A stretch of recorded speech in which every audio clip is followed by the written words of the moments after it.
May bisita. Upo po kayo. Ang ating KOTD, Kaserbisyo of the Day. Para po sa ating kaserbisyo of the day, I will just correct myself. Sabi ko scholarship.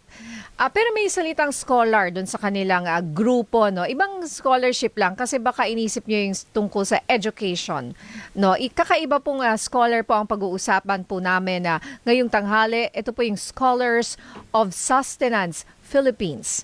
At kasama po natin ang kanilang operations supervisor. Walang iba kundi si Mac Florendo. Magandang tanghali sa iyo, Sir Mac. Magandang tanghali. Great day everyone. Sa lahat ng mga nakikinig at nanonood, ako po si Mac Florendo. Hello, sir. Okay. Ano po ba itong Scholars of Sustenance Philippines? Yes, so Scholars of Sustenance Philippines or SOS Philippines. We are actually an environmental organization and nakafocus kami sa good quality surplus food. So we work with different food businesses, hotel, supermarket, grocery, even farms. Basically, any food business na may sobrang pagkain na pwede pang makonsumo ng isang tao. So we rescue them and then we deliver them to communities in need. So we work with shelters, churches, mga kulungan, schools, at yung mga low-income barangays natin na hindi masyado nakakuha ng support from any organization or individual. So, paano po yung proseso ng pagkalap Yan. ng mga pagkaing ito? Okay. So, unang-una, bakit natin to ginagawa? So, meron tayong 10-8-1 concept na ginawa. Actually, yung founder ng SOS Philippines, si Mr. Bo Holmgren, is a Danish national. So, the reason why Scholars of Sustenance, by the way, yung una niyang gustong foundation is scholarships talaga. But, he was traveling around Southeast Asia. Siyempre, yung hotels natin, talagang, lalo na sa Pilipinas, buffet. No? Merong present yung buffet. So, napansin niya, bakit may sobrang pagkain na laging present? Tapos at the end of the day, magtataka ka, saan napupunta yung mga ganung pagkain? And then once you go out of the hotel doors, bakit may nanglilimos? So merong imbalance siyang nakita. No? May sobrang pagkain at may nagugutom na tao. Baka may paraan na ma-bridge to. So again, it's an environmental practice. No, it's a system where we work with different food businesses na they don't have to throw away good food. In fact, food waste is one of the biggest contributors to climate change. Nararamdaman na natin yung epekto ng climate change, no? Extreme heat, unpredictable weather changes, and then actually wala na tayo sa global warming era. Sinasabi namin nasa global boiling era na po tayo. Nasa next level na. Opo, Grabe, no? Kakatakot, no? Para sa mga anak natin. Pero ayoko munang isipin. Pero ito na nga, this is one of the ways na nakakatulong po tayo na mapabagal itong Correct. climate Yung change effects. po, ano? Yung effects ng climate change. Or sabi mo nga, boiling global boiling Global boiling boiling point. Yes. Iba na pala ang tawag ngayon, ano? Okay, so nakakatuwa naman po ito kasi totoo yan. Iniisip ko rin, saan mapupunta? Di ba ikaw, Mix, pag kumain ka kunyari sa restaurant? Yeah. Di ba? Or may buffet. Di ba? Hindi naman mauubos yun eh. Hindi mo naman pwedeng i-reserve. At saka bawal nga Bawal mag-take yun. out, di ba? Oo. Sa mga, di ba? Eat Oo. all you can, di Oo. ba? So, tinatapon po ba yun? Usually, ganun lang. Tatapon Traditionally, lang, no? Ganun po. Kasi syempre Dapat. may standard sa mga businesses, high quality. Opo. So anything below that selling standard nila, talagang tapon talaga. So what we're doing is we're educating these businesses. Of course, you have your buyers, no, yung mga bibili ng pagkain nyo. Pero since pagkain pa din yan, and aware na rin sila sa environmental effects ng food waste, why not create a system where we maintain na it's not the best quality for selling, but it's still good for human consumption. So actually now, it's easier to convince food businesses kasi mas aware na tayo sa sustainability. Siguro 5 or 10 years ago, Baka talagang hindi. hindi. Oh. Hindi. So just to give you background din po, no, si SOS started in Thailand in 2016 and then 2017 sa Indonesia, sa Philippines naman 2022. So we learned all our Just best after practice. the pandemic. Correct. Oh. So Okay. syempre, we learned all our best practices from the two countries. So mas may confidence din in working with us. So, how? Oo. Ayan. So when working with food businesses, first, kailangan namin malaman kung meron ba talaga silang good quality excess food. So sabihin natin, kahit sa grocery, meron lang dyan, napunit lang yung konting part ng packaging, Natapon na, no? mali lang yung sticker, yung pag-label sa Out sticker, or sabihin natin mag-expire na siya in the next month, pinupull out kasi yan. Pero it doesn't mean it's bad food. Yung sa loob, it's perfectly fine. It's just that yung itsura niya sa labas is hindi pumasa. Or may konting bugbog yung prutas, konting bulok sa gulay. Diba pwede naman nating slice yan at still perfectly fine food siya. So yun, we make the food businesses aware na hindi naman siya masama. Again, yung environmental effects niya, dapat aware tayo. Again, it's I think top 5 or top 3 siya. Kasi yung food waste, it starts from production to manufacturing to logistics to retail hanggang umabot sa harapan natin. It means we're also wasting resources. Land, water, labor, and even money. So pag hindi mo kinonsume yan, yung buong process na yun, it's very expensive and we're just throwing it away. Yeah, and again, like- na-mention mo nga yung effects yan, hindi lang Yeah. naman sa present generation, yung susunod na generation. Like bukod dun sa excess food ng restaurants or hotels na inyong mga kapartner na Yes. pati ba yung mga excess na tinatapon lang na mga prutas and vegetables minsan na mga isang truck na Correct. 'di ba hindi na nakakarating dito sa Maynila, tinatapon na po. Yes. Pati po ba 'yon? Of course, kasi present siya even sa news, no? Halos every month nakikita natin yung ganyang klaseng balita. So we want to address that, of course. No, pagkain pa rin yan. So, kasi marami din factors bakit yan nangyayari. No, syempre, logistics, yung storage sa farm. Syempre, may iba din nangyayari dyan in the middle. No, but we still address it. We recently launched our farm rescue program. So, wala kaming pera. Siyempre gusto natin suportahan yung farmers. No? Wala naman kaming, we don't have all the finances to buy all the veggies. So what we do, meron kaming barter system with the farmers. So anything that we rescue, let's say meron kaming rescue canned goods or even non-food na essentials, we bring this to our farmers in exchange dun sa sobrang gulay. Para hindi naman silang maiwan na, diba, uuwi sila ng walang dala. At least meron silang mauwi. Kasi kung pera din naman ibibigay, bibili din naman sila ng pagkain. essentials nila. Oo. Kasi at saka ito hindi rin na nila mabenta, no? Ito Hindi na kasi po. yung mga extra Pag na. nadala na nila yan sa terminal, talagang mag-aantay sila kung merong pang bibili, kung wala.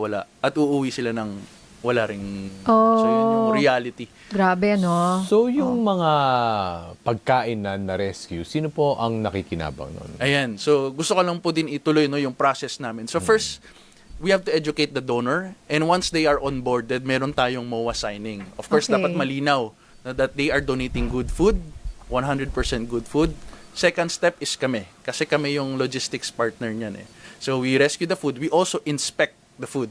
So lahat ng staff namin ay certified food safety handlers din kami. We know how to look at Kaya food. ikaw din? Yes. Oh, So, okay. kailangan. Kasi yun yung magbibigay ng confidence dun sa donor. Yes. Diba? And then, that's part 2.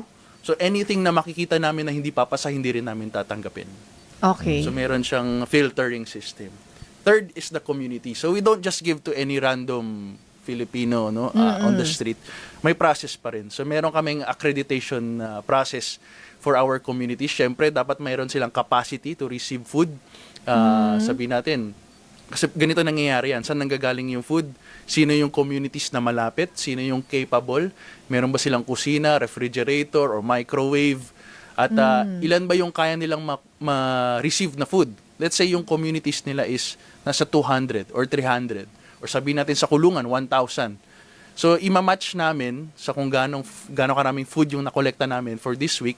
For example, meron kaming partner na manufacturer na nag-donate ng isang truck ng canned goods. So, syempre, mabibigay namin yun sa communities na may kakayahan kumuha. Hindi naman namin pwedeng ibigay yun sa isang pamilya lang. Di ba? Mamamroblema din sila. So, matchmaking din talaga siya. Anong klaseng food, anong kayang food na Parang DSWD, ano? Tama. Oo. Very Walang practical gutong din po. program, di ba? Oo, may mga naka-preposition din ba na ganyan? Wala na. Di ba kailangan mo ng mga warehouse and all that? Kasi what if talagang ang dami-dami? Yes. Kailangan mo, Magkaroon demand. managing that is probably napakahirap, ano? Mahirap siya. Oo, mahirap at siya. and to make sure that it goes to the right community, or sabi niyo nga minsan na you also work with yung mga prison or anong tawag sa kanila, Sa city jails. Sa city jail. Deprived of PDLs. PDLs. Yeah, the PDLs, you work Deprived of liberty. dun sa kung saan sila, no, nakadetain, ganyan.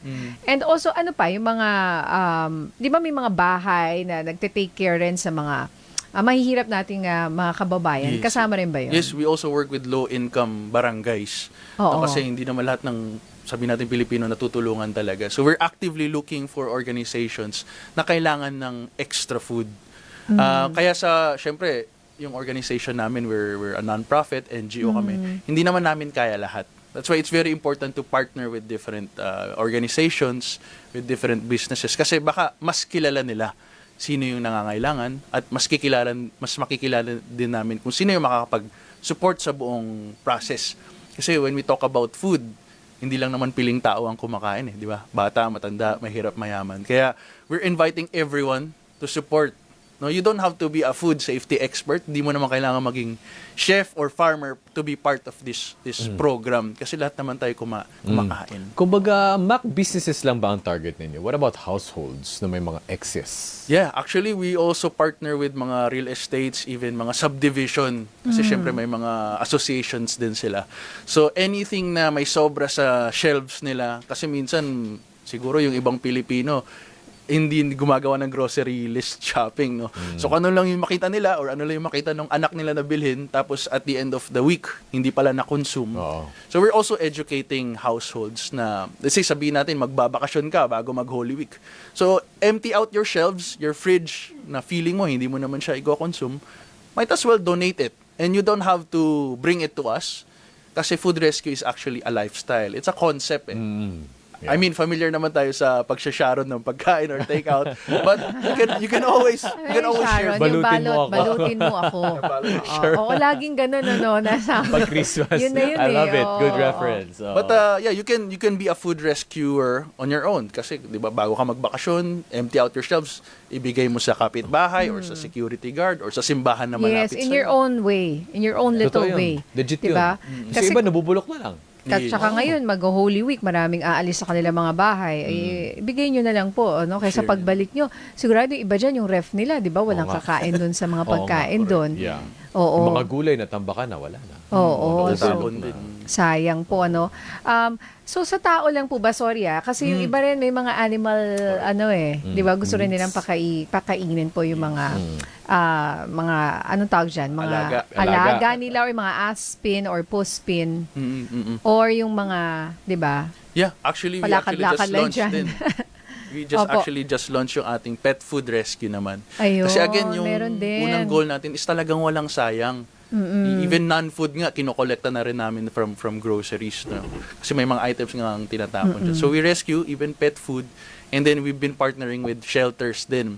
And we're also, siguro I also would like to take this time din. If you know shelters, animal shelters, that would openly receive mga rescued food items. Again, these are good quality items, no? At saka panghayop rin talaga. Kasi Panghayop din iba yun, talaga. di ba? O kasi may bawal rin sa kanila, di ba? Yes, Hindi oo. Oo. Actually, bawal na nga magbigay ng, sabihin nating, leftover food sa mga hayop kasi yan din yung nagkakalat ng sakit So, pet food lang po talaga dapat ang sa hayop.